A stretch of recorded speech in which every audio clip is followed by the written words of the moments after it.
సోదరుడు ఎంఆర్పిఎస్ అధికార ప్రతినిధి, జిల్లా అధికార ప్రతినిధి ఇక్కడ ఉన్నాడు, మన మాదిగోళ్ళ బిడ్డ.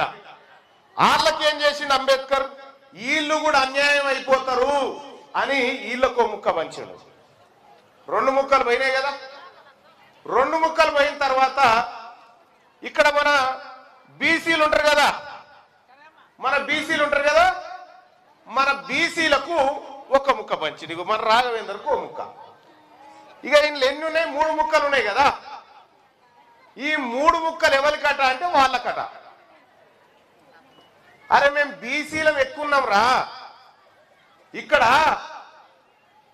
మా బీసీల దాంట్లో మనం అంతా సూదరోళమే కదా.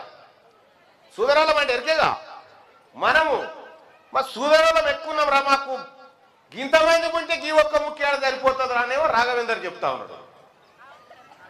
గింతమంది కడుపులు ఉన్నాయి, మాకు ఆకలి అవుతుంది, ఒక ముక్కతో మా కడుపెట్ల నిండుతుందిరా అని చెప్తా ఉన్నారు.